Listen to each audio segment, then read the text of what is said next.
Welcome to another edition of Puck Time. It is Tuesday, $5 Tuesdays over at WagerTalk. And as you see, he's up on the screen, and there he is as well, too. Bryan Leonard. He's going to be doing a little bit of double duty today. Bryan, we brought you on early because I know you have to get out. You have an appointment.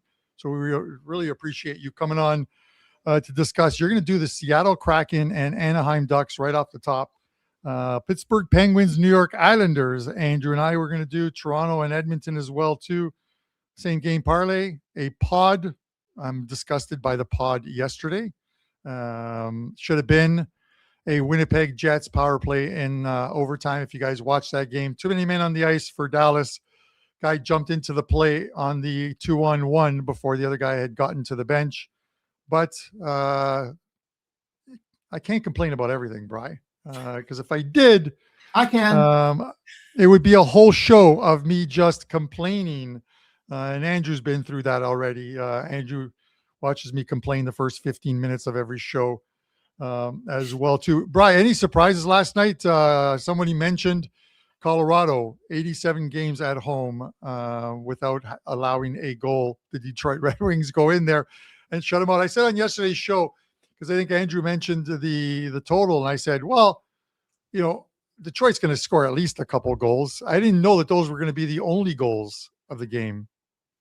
Yeah, I was somewhat surprised by some of the games yesterday. St. Louis took a ton of money yesterday. There's a few teams that took a ton of money. Chicago, I kicking myself for not playing Chicago. That was an obvious play. I didn't get there. I only had one play up for clients. I had the Buffalo Sabres, and that was a nice winner for us. But you know, we're on the show giving free plays, and I ended up losing both of my free plays. So today I'm going. I know it's $5 Tuesday. It's Zero Tuesday for me because I'm going to give everybody my $5 play here since I lost both my free plays on the show yesterday. And I'm going to take a look at this Seattle game tonight against Anaheim.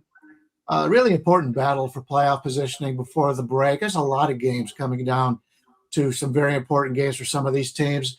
You know, Seattle currently has 61 points. Anaheim comes in with the same 61, but they've got one more game played. So a slight advantage there for Seattle when it comes to playoff positioning. The Ducks are the better team currently at 8-2-0 record overall the last 10. Seattle 5-4-1, but it's been 5 straight winners for Seattle. They're playing pretty good hockey right now. Both teams playing really good hockey, and it's a shame that the break is coming up right now. But the visitors played 6 to 7 games at home, while the Ducks have played 5 or 6 away from home. So I think that gives a little advantage here for Seattle when it comes to the situation in this game. The road teams also won each of the earlier meetings. In fact, the last loss for Seattle overall was the last time they played these Ducks. They lost 4-2 at home. So you got somewhat of a quick revenge. That was 12 days ago. So you got the team with a quick revenge in a series this year that's been dominated by the road team. And this is also, and you could discuss this after I'm done here, is it just me, or is it a situation where this is the last game of the first half, or whatever you're going to talk before the break for Anaheim? And if you are anything like me and you remember back when you were in school, or if you're at work and you're just about to go on vacation, the last day is the one that you look past a little bit. Now, I know these two, as I just mentioned, they're both fighting for playoff position here, and it is a little bit of a rivalry, obviously. But the Kings got to play. The Kraken plays the Kings tomorrow, so they're focused on this game. Well, this is the last game before the break for Anaheim. It's also the 10th game in 19 days for Anaheim, with only 2 occurrences without travel. Like I said, we've all been there. The last game before you leave, your last day of school, it's something that I think teams overlook a little bit, and we see that a lot of times. Not only are these two teams tied in points, but Seattle has a 9 net goal differential on the season. This should be much closer to a toss-up as opposed to the line when I wrote this game up. It has moved a little bit towards Seattle. It's still in my range, obviously. I like Seattle as the underdog here. I think there's nice betting value on the Kraken. And I don't get to say Kraken very often on the show. I love that word. But I like Seattle in this game. Yeah, Bry, I don't blame you on this one. The road teams in this series have fared well. So I think 6 of the last 7 games between these two, the road team has won, which we kind of back up your Seattle play in this one. These are 2 teams I think are playing well enough. It should be a good one. I was looking at the total, and it just because of the way Seattle plays, I don't want to take the over. Normally, you look at Anaheim, and they're one of the better over teams in the league, and it's like an auto. You just kind of have that auto opinion. Okay, I'm going to bet the over there home. It's some open ice just before the Olympic break, but I could see Seattle coming in here and stealing one of those 3-1, 3-2 type games. Any thoughts on the total? Nothing on the total, really. I'm with you. Normally, Anaheim at home, it's one of those situations where they've been very good at home this year. Seattle's turned into a pretty good road team last few years overall, and they're playing a little bit better on the road here. Seattle does have to play again tomorrow in LA, and so it's the second of a back-to-back. It'll be a tough game for them, but I think they come to play tonight. I like the Seattle, but I'm not enough for me on the total in this game to really give you something good. All right, Bryan, appreciate you coming on today. You're doing quadruple duty. You're going to be around tomorrow. We'll keep you around a little bit longer to do a couple games. A little more Bryan, a little less Carmine as far as the talking goes. And that's always a good thing. It's a positive. I really think it's a positive. And then, of course, Don Buster's on tomorrow. And then you and Don return on Thursday as well, too, prior to the break. And we're going to have a great deal. Guys, listen, the pitchers and catchers are reporting soon, I believe. Bryan, and if there's one person at WagerTalk that you want to get baseball from this season, much like last year, is Bryan Leonard. Kills it each and every year. I am going to put together a deal on Thursday's show for Bryan for you guys to take advantage of. And if you don't, then from the February 6th to the 25th, there'll be no PuckTime shows as penance. How does that sound? That sounds great for me. We're putting a bribe up there for you. So, it should be a pretty good deal. And I'm really excited. Obviously, if you've followed me over the years, you know I'm really good in the money line sports, hockey and Major League Baseball. And love the underdogs in these sports. And I know you guys feel the same way, that good money to be made, and you don't have to lay big prices for it. All right. Well, Bryan, it's always great chatting with you. I've really enjoyed getting to know you and talk about the morning with you. So I like that play as well. I get what you're saying with that. I just wanted to follow up on what you were saying about the last, day before a vacation and things like that, because I feel like I always joke around that handicappers can look at quotes from coaches or players, right? And we can really twist quotes to appease our opinion, right? That's why I'm not as much of a quotes guy. But with that said, do you agree that mindset can also both work for an over and both work for an under? Because if they're looking ahead to vacation, maybe they play sloppy and it leads to goals. But if they're also looking ahead to vacation, maybe their mind isn't all there and we see an under. So I know Carmine asked it to you already, but I find it interesting because you can kind of look at it from both sides of it, where sloppy, because for me, I've always been an under before the break, over after the break kind of guy. So I'll just say that's kind of been my opinion on it, and we'll see if that ends up coming through. But sometimes people think that rest means sloppiness, but I think that a lot of times because I when I first started doing this, I always thought that, hey, these players never forget their offense, they forget their defense. But I think that sometimes when you come out of the break, these guys are a little bit more like, okay, we got to come out here and we're going to kind of just roll the puck out and play. But before the break, it's like, if we're going to do anything good, we're going to go in there and give it our all kind of defensively. Yeah, I think a lot of it has to do with the kind of players you have on your team. Obviously, with the Olympics coming up, certain teams have much more players going to that. And I think because of that, you may find some advantages about going against those kind of teams in that regard, because they've got, obviously it's not Well, it's a somewhat vacation for them because they get to leave and get to hang out with guys they don't normally see and their peers. But yeah, it's important to a lot of these guys out there. And I know for the local Vegas team, a lot of our guys are going into this where there's some teams who just don't have nearly as many. So it'll be interesting. I've never charted that before because it doesn't come up as often.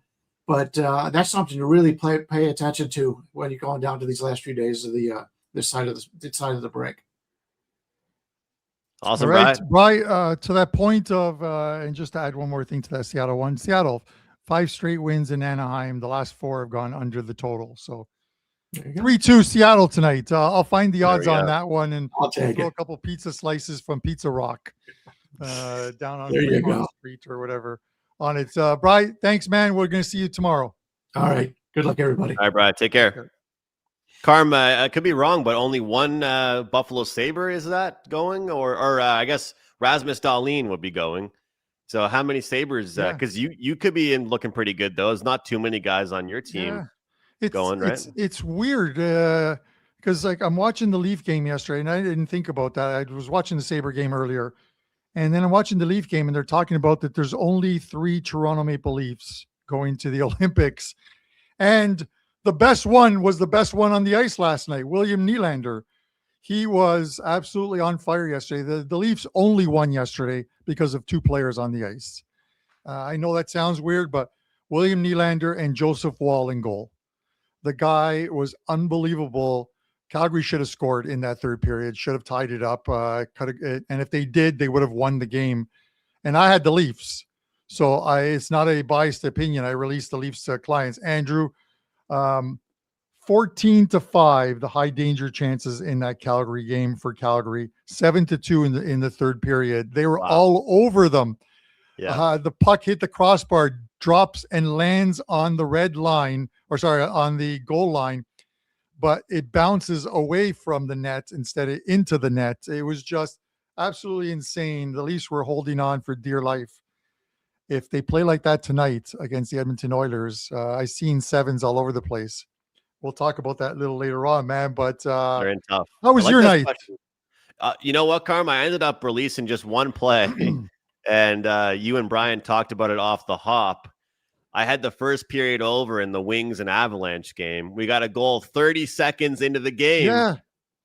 And then it lost. Yeah. I couldn't believe it. I could not believe we got a goal. Literally 33 seconds into the first period, there was a goal. And there wasn't anything else after that in the first period. So that was a little bit tough to deal with. But honestly, didn't like last night's slate as much. We ended up kind of really liking this slate here today. So $5 Tuesday, guys, get after it with Carm's hockey plays, my hockey plays. I've got college basketball. So we did go 3 for 3 with the player props yesterday. So that was kind of nice with the player prop segment. The funny thing is, though, Carm, and I'm telling everybody now, this has happened too many times where I give out like 3 props and then I pick who's going to win or I pick the total. So I gave out 3 props on the show yesterday and then with the Senators game, right? And then I threw in the first period over. Malkin gets a point. Tommy Novak gets a point. He scores a goal. And Tkachuk gets 4 shots on goal, but the first period over didn't hit. So anybody that we can only say this so much, but if any of you guys took the Tommy Novak point, that was plus money. Malkin point, shots on goal for Brady Tkachuk. Like the props went 3 for 3, but the same game parlay didn't hit. Yeah. So that's kind of tough. But we'll take it. And you've been telling people the last couple of weeks, you know what I mean? Like we added that segment in because you guys asked for it during the off season. The same game parlay won. We ditched the ladder challenge, went to a pod one instead. But you've been advocating the last couple of weeks. Play these ones single, and then here's the same game parlay payout if you wanted to take it. You can lead a horse to water, but you can't make it drink. You know what I mean? That's the old saying. So hopefully some of you guys are taking the individual game props and embedding them that way and making money. Yeah. Because you hit 75% of your plays and you lose money. That's a bad thing, right, Andrew? Yes. I think it's a bad thing. And I'll tell you guys, like Right. I did a little bit of a ladder yesterday with 3 shots on goal and 4 shots on goal for Kachuk. And when you got a guy like Tommy Novak, he's plus 140 just to get 1 point. I don't need to have that in a parlay. You don't need to. It's already plus 140, right? So we got some props we'll mention later on in the show and a little bit of a parlay as well. Hey, Lorenzo, thank you for saying that. I appreciate that. Broke it up like we've been telling you to do. You played all 3. That feels good to say. And Colsey, you're right. Play them straight. Play them straight. You don't have to play them any differently. Carm, before we get into it, I know you and I have talked about this so much, but I'm not really playing anything that much different besides figuring out bet on and bet against teams. Do you care right now, like what Bryan mentioned about Anaheim's last game? Are you taking that into account with your handicapping? Yes and no. I think it plays a small part of it. The whole idea of coming up with any play is a lot of small parts, kind of like a puzzle. If the pieces of the puzzle all come together, you're going to take the play. If you're missing a piece, if you know you're missing a piece, you're not going to play it because that could be the piece. And it's similar to like the pod play yesterday. I talked about the fact that Winnipeg and Dallas play 1-goal games. I'm getting a team at plus money, a team that is starting to look to play better, and that Hellebuck is playing well. And it was there. It was there for the taking. We lose in OT. I am a little bitter just because of if they scored 3-on-3 and I lose the play, it's one thing. But when it's and that's why Hellebuck absolutely lost his shit with the referee in overtime, because he's like, the guy jumped into the play and touched the puck before the other guy even got to the bench. Automatic, too many men on the ice, penalty, but it wasn't called. Missed calls are part of the game. It's going to happen. It's going to happen in every sport, whether it's basketball, whether it's football, whether it's hockey. Missed calls drive us nuts when you're on the wrong side of them. You don't care when you're on the right side of them. So big time. Hey, don't forget about that cameraman from last week, Carm. Don't forget about the cameraman. you take the good with the bad, but a good run for me, guys. And I'm happy for you guys who took advantage of that. The Cup to Cup special, which is still available, I think, for a few more days, where you get the rest of the NHL season and you get the World Cup.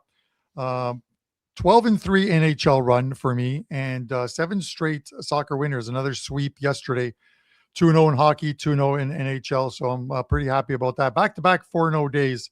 I'm very happy about that, Andrew. So well done. With well that done, said, Carm. I don't want to be like that guy, the announcer, because I want to say I have not lost a game yet in February. I think 9 games, but I don't want to be like that announcer. This guy has not missed from inside 40 yards all season long, and then it's like clank off the upright, double doink, whatever you want to call it. I just can't take it. Speaking of double doinks, let's talk about the New York Islanders offense right now, Andrew, because it is really a doink. I talked about yesterday the Washington game, Andrew, and how I released it as a free play at 6.5, just because I thought Washington would play solid hockey defensively in front of Clay Stevenson, and they did it again. But the Islanders, 1 goal, dude, 1 goal. This team is dried up. Their scoring isn't there, and now you have Pittsburgh coming to town, and the Islanders are favored. It's a coin flip, 114 minus 106 for the Pittsburgh Penguins. But how are you playing this one? Yeah, Carm, I'll say here, look, it's always interesting because we've got both teams on back-to-back. I guess you got to try and figure out which team is the most pissed off, which team is the most rattled. I was talking earlier in the show with Bryan about coaches' quotes. I often tell you that I'm not a huge coaches' quotes guy, but maybe once a week, once every 2 weeks, there's stuff that I notice that I have to mention on the show. And when Erik Karlsson just says to the media, hey, we were not good tonight. This was not our best effort. This is not a game that we can be proud of. But he also said, hey, this is just something that happens. We can accept it. And Carm, I'll keep it short and sweet, and we'll have a little bit of back and forth on this with you.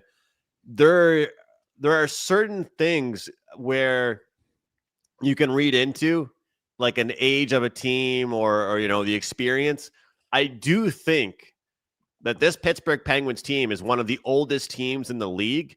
And although it's a second half of back-to-back, an old team knows how to bounce back. An old team knows how to get pissed off and deal with it the right way, where sometimes a young team will spiral and it will lead to 2 losses, 3 losses, 4 losses in a row.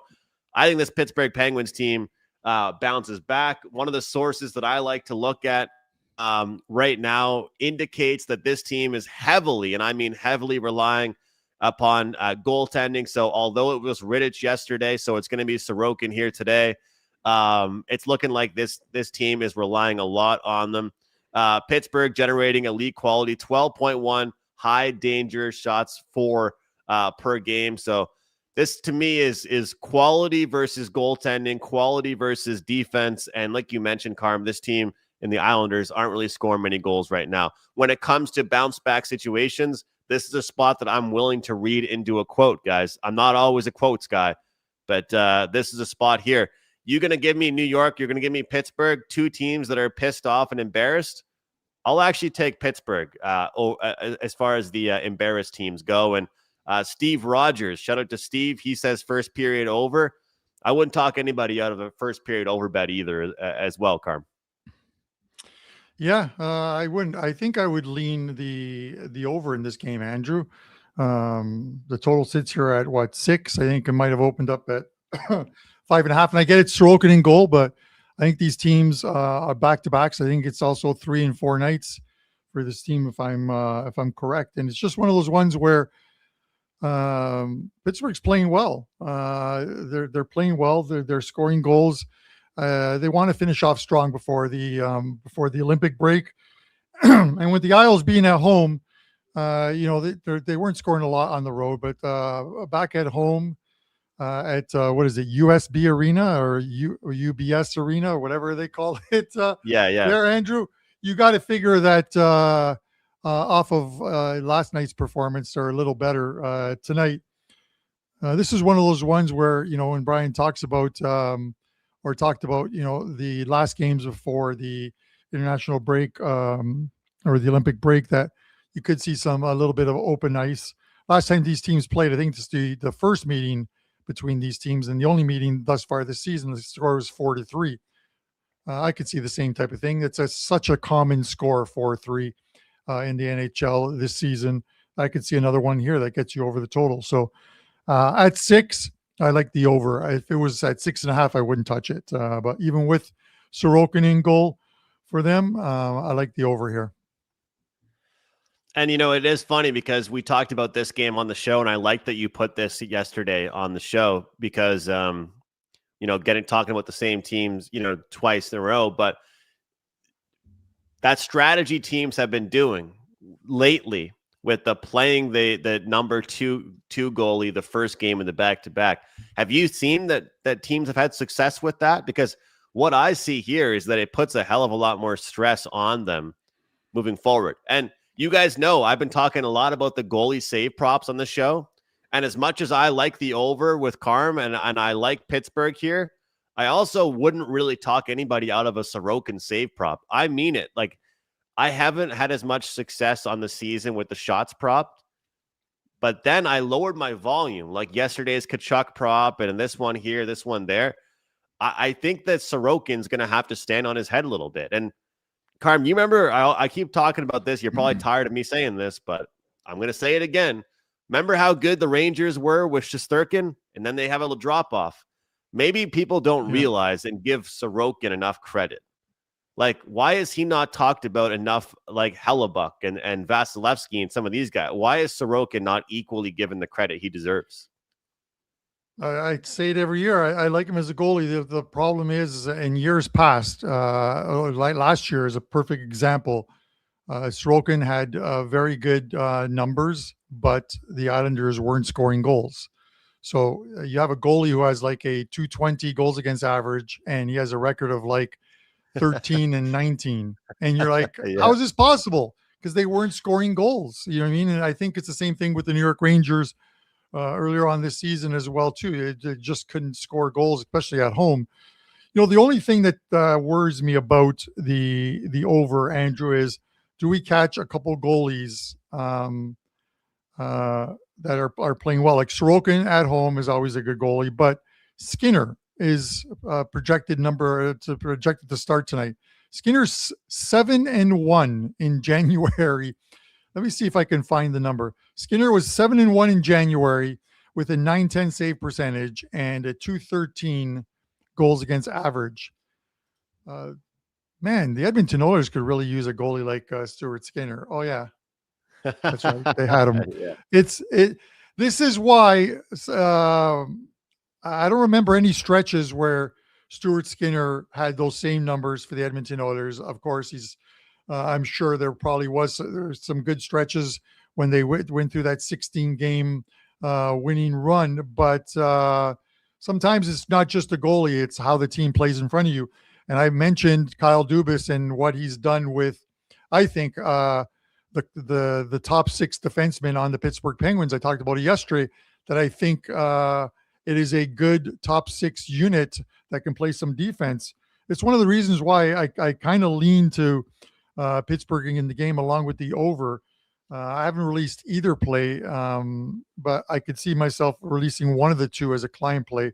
I'd probably go with of the two. I'd probably go with Pittsburgh. I think there's a little more upside to the Penguins right now. They're playing really well, and I have to completely eat my shoe, Andrew, on the fact that I said that the Pittsburgh Penguins would be a seller around the trade deadline, which is approaching in March. They're not trading anybody if they're playing the way they're playing right now.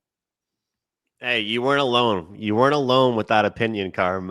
You definitely weren't alone with thinking that about the Pittsburgh Penguins. Nobody saw that coming, and it's good to see. There's been some differences with kind of how everything's gone. So I think that this Pittsburgh Penguins team they're probably going to be competitive as long as Sidney Crosby is on the team. But you got to give credit to players like Anthony Mantha. You got to give credit to Evgeny Malkin, 38 and 39 years old, Malkin and Crosby, for what they've been able to do.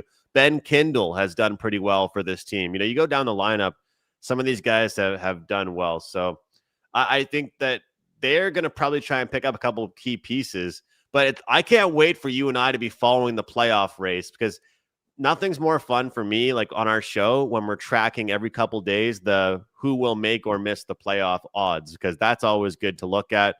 Yeah. West Coast Hockey, Jonathan says Sorokin is getting his love in the betting community. Favorite -155 for the Vezina. Definitely. I think we saw, we saw Vasilevsky get injured. We saw some different goalies get injured. Hellebuck's not having a good year. If he doesn't get it this year, Jonathan, there's really something wrong with him there. But yeah, look forward to it though, Carm. Hopefully Pittsburgh can get the job done, and we'll see if we get some goals. Yeah, if Detroit keeps winning and John Gibson keeps playing the way he's playing, maybe a little attention should go to Gibson as well too. He had allowed 9 goals on 61 shots or whatever, and then he goes into Colorado and shuts them out 2-0 with the empty netter. Man, unbelievable. Speaking of teams who will not shut out their opponents tonight, let's talk about the Toronto Maple Leafs and the Edmonton Oilers. I will eat my shoe, Andrew, if this game finishes 1-0 for either one of these teams. It's not happening.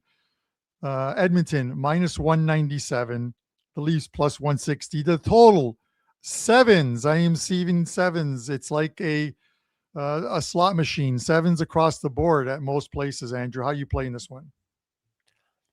You talked about it. You said it at the start of the show. Joseph Woll, he stood on his head in that matchup last night against the Calgary Flames. This is one of those situations, guys, where it does set up well for the home team to get the job done. Home team off a 7-3 embarrassing loss. Road team, second half of back-to-back, and they're off a 4-2 win. And obviously, empty net goal is built into that. But, the way I look at it, Carm, is, and everybody out there watching, you don't always want to take a team after they lost a tough game. You don't want to always take a pissed off team. And I know you guys hear me use this angle a lot, but there's certain teams that I do trust when they're upset, when they're not happy, when they're angry. And I think this Oilers team is one of those teams. They're an emotional team, and whenever I see a 7, what I like to do is have a little bit of a sprinkle, not on the 3.5 for the team total, Carm. It's the 4.5. Give me over 4.5 goals for the Edmonton Oilers plus 140. The winner of this game, guys, is going to score 5 goals. I'm going to stand firm on that. The winner of this game will score 5 goals and reach that 5-goal mark or more. So I'll take over 4.5 goals plus 140 at DraftKings. Shop around for the best price you possibly can. It is the last game for the Leafs before their break, but they are off that win against the Flames. And you mentioned it, Carm. They don't have any depth. This team won that game last night because of Nylander. So we'll see if this Oilers team responds. But last year, I'll throw back to you with this, Carm. Last year, games that had a 7 ended up actually going under at a pretty good rate. But it closed out with the over. And so far this year, we've seen a couple games trickle with some 7s. And any game we've seen with a high 6.5 juice or a 7 so far has had a ton of goals. The last time the Oilers were a 7, it was them against the Anaheim Ducks. The game finished with like 11 goals, Carm. So maybe the books know what they're talking about when they put a 7 out there. Yeah, I think the Leafs off a back-to-back. Obviously, having played last night in Calgary, but you look at like some of the games for these teams, and this is like going back to like even like the 23 season, 5-2, 7-4, 4-2, which is the only under with 6 goals, and then 6-3, 4-3, 4-3, and then 6-3 earlier this season when the Oilers came in to Toronto the second week of December and beat the Leafs 6-3. They're scoring goals. What happens one night doesn't decide what is going to happen or shouldn't influence what happens the next night. But as I mentioned, there was so much open ice in that game last night for the Calgary Flames that if they could even finish half of their chances, it would have been an easy win. I just couldn't believe what I was seeing from the Leafs, who jumped out to a 3-0 lead and then almost blew that game. Calgary had so many chances, so much open ice in that game. If you give the Edmonton Oilers that type of room tonight at the Rogers Center, or if you come in with any type of heavy legs in this one, and Connor McDavid has that puck where he does those end-to-end rushes, you might want to look at those Connor McDavid goal-scoring props. Connor to score, McDavid to score 2, maybe McDavid to score a hat trick. Andrew, I'm going to look at the McDavid to score a hat trick. That's got to be at least 15, 20 to 1 odds. I'm not sure if you can find it. It's got to be somewhere if one of you guys can find it. I would sprinkle some pizza slice money on that one because I do think we're going to see some goals in this game. I think 20 to 1 come from 20 to 1. There you go.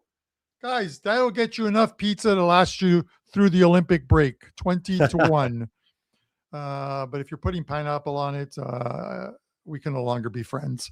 With that said, and just to be curious, Carm, we'll take a look at the 3 points. 3 points is only plus 200. How crazy is that? It's only plus 200 to get 3 points. Yeah, that's so low. That's very low. Andrew, we talk about like information, and then you make it fit a narrative that you have. My narrative is that the Oilers win this game by 2+ goals. I just think they are a much better team than Toronto. Toronto is not even in a playoff spot.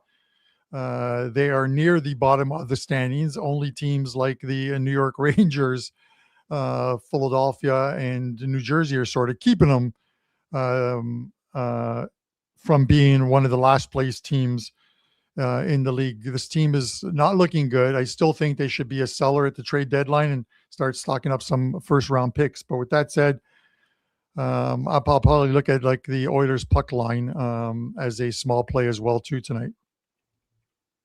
And at the end of the day, Carm, like, not like we're always going to take the favorite and say, hey, look, this team's going to bounce back, but it sets up as a really good spot for this Oilers team, Yeah. And I've I've mentioned this over the years, and I got to get this from Ralph Michaels, but teams off games where they gave up 7 or more, 6 or 7 or more. Like, in my opinion, the second you give up 7 goals, that's where the word embarrassing comes out. Wouldn't you agree? You give up 7 goals, you feel a little bit embarrassed by that. You know, you look at the Oilers, Andrew, because we were talking about Skinner. Here's the Oilers' last 5 games at home: 7-3 losers to Minnesota, beat the Sharks 4-3, in which they trailed 3-0 in that game, came back to win it. Beat the Anaheim Ducks 7-4, beat the Washington Capitals 6-5, and then lose to the Pittsburgh Penguins 6-2. There's a lot of goals being scored there. So yeah, the narrative for me is goals scoring tonight. The books know that if they put it at 6.5, minus 120-ish, people would pound the over. They tried to put it at 6.5. It's minus 140, minus 145 at 6.5 in some places. Laying 40 to 45 cents juice on a total is insane. You want to lay it on a side? Yes. Laying it on a total is insane because sometimes part of your narrative comes through. Hey, the Oilers are going to score some goals tonight, and then the Leafs fire a blank, and you're on the outside looking in as far as a winning bet goes. So I'd rather take the 7 with minimal or no juice on it, and take the over and be. And then if it lands on 7 exactly, I get a push, but I protect the bankroll from some high juice totals. Laying a ton of juice on totals, I think, is a bankroll killer. But with that said, Andrew, it is time for the world famous, award-winning, critically acclaimed same game parlay feature. Take it away. Let's do it. I got a same game parlay for you guys. Before I jump into the same game parlay, I'll just throw out a couple numbers, couple stats for stuff that I'm looking at here for some guys that have done well in their certain matchups today. We're going to look at a couple guys that I think are probably worth mentioning. Capo Caco, 4 straight games for him against the Anaheim Ducks. He has a point, plus 150 for him. Matthew Nyes, 3 games in a row for him with a point against the Edmonton Oilers. Rasmus Dahlin, 3 straight games with a point for him against the Tampa Bay Lightning. You can keep scrolling down the list. Look at Oliver Bjorkstrand, 4 straight games for him, plus 126 with a point against the Buffalo Sabres. Nugent Hopkins assist prop. And I'll just go really, really quick to the goal scorers head-to-head market because I always love looking at that stuff here. We got a couple kind of intriguing ones. Alex Tuck, plus 240 for Buffalo against Tampa Bay. And Bobby McMahon, plus 340 for Toronto against the Edmonton Oilers. Another one that kind of caught my eye, but it seems a little bit too good to be true. Sean Monahan, plus 390, anytime goal scorer. Columbus Blue Jackets tonight against the New Jersey Devils. Sean Monahan. So we'll check that out. Carm, as far as the same game parlay is concerned here, we've got 3 picks. Sidney Crosby assist, Anthony Mantha point, and yes, we're going to try and tie in a win here with this one. Pittsburgh Penguins money line win. This gets you to plus 395. Once again, Sidney Crosby assist, Anthony Mantha point, and Pittsburgh Penguins money line win. That will take you guys to plus 395. Again, both of these props are plus money, guys. Encourage you to take them both at single bets. And then if you want to, you can split up all 3 of these. 0.33 units, 0.33 units, 0.33 units if you'd like to. And we'll try and make some money. We went 3 for 3 with our player props yesterday. And of course, we want to make you guys some money and not just rely on the plus 400s or the plus 500s and all that good stuff. I'll just say before I throw back to Carmine, a lot of you guys have joined me on the Olympic pack so far. I keep mentioning this, but the deal that head office gave me, I don't know if they expected me not to give out that many picks for the Olympics or whatever it is, but $59, guys, for all of my Olympic men's hockey plays. We're going to have futures. We're going to have sides, totals, player props. I'm going to be dialed in. And with how weird the time is going to be for these games, morning, afternoon, you guys are going to want to be dialed in with me on these package plays. So, we might be sending out some an hour before the game or, 5 hours before the game, whatever it might be. So wt.buzz/am. Make sure you sign up and get the full Olympic package. back over to you, Carmen. I know you got a great deal going right now as well. Yeah, Andrew, that is a great deal. That's essentially two daily packages, and you get every single hockey play during the Olympics, right up until the gold medal game where Canada beats Sweden. Just kidding. I'm going to piss off and alienate all of our U.S. followers. There's only one gold medal game that makes any sense, and it's Canada versus the USA. So with that said, guys, don't forget, first of all, before I get to the pod play, it is $5 Tuesdays over at WagerTalk. Every capper's got like a $5 single play up. You can get as many as you want or as little as you want. I have a couple plays up today, one in soccer, 7-0 run in soccer, and then one in NHL for tonight, and a 12-3 run in the NHL. So you can head over there. And there's some great deals as well, too, in the analysis section that you guys can take advantage of. And I really appreciate you guys who have taken advantage of, especially the last few days. We've been on a great run. So I talk about it is a marathon and not a sprint. I want to keep this run going. With that said, let's get to the pod. This pod today is a goalie-based pod play. Very rarely do I tell you it's a goalie-based one, but I'm taking the Philadelphia Flyers. Yes, hold your nose on this one. The Flyers minus 133. Why the Flyers minus 133? Well, we know the goaltending issues the Washington Capitals have right now. They played last night with Clay Stevenson. It's going to be another goalie that they called up from Hershey, Garen Bjorklund. He is in Hershey. Underwhelming numbers, 4-5-2 with a 343 goals against average and an 879 save percentage. Dear God, those are terrible numbers. I don't care how well you play defensively in front of him. If this guy cannot stop a puck at the NHL level, and he hasn't really played at the NHL level, the Flyers may actually find a win somehow. So that is your pod play. I'm taking the Flyers minus 133. This is a goalie-based pod play. The Philadelphia Flyers, goalie-based matchup, goalie-based pod. And, Carmen, I think this Flyers team is going to be interesting to watch in the second half of the season, or I guess not the second half, the final third, I should say, because if their offense can show up, they're a good team, but they can't rely on their goaltending. They've had some pretty good goaltending throughout the year, but you can't just rely on the goaltending all year. So we'll see what ends up happening with that one. I think it's a pretty good slate today, man. Pretty good slate. One play up for me. Probably going to end up adding more. And I saw a comment here, but a could possible package you and I could do with some of your soccer and some of my Olympic packs. So we always try and listen to the people, man. So maybe we'll try and put this together because it seems like a pretty good idea to me. Yeah, let's fire it up, man. I like these deals. Our office always puts together some great ones. And Melissa, Missy, they're always on top of the ball anytime I ask them for a coupon code for a customer. Because sometimes it's not in a person's budget, and completely get it. That's why we have $5 Tuesdays at WagerTalk Customer Appreciation to price it for some of you guys who want to, dip your toe in the water. And there's some guys who want like a 30-day package, but sort of want like a beginner's package the first time buying something, and I'll get them a coupon code as well too. Just message me, on the X or whatever, and I'll do the best I can with that. But with that said, Andrew, that's pretty much it, man. Tomorrow we got Don Buster. We have Brian Leonard. The Prez is still skiing. He hasn't broken a leg or anything. I think he pooched my play yesterday. Or is it pooched when someone steals your play, or pouched, or what's the word? Pouched. Yeah. Pouched. Pouched.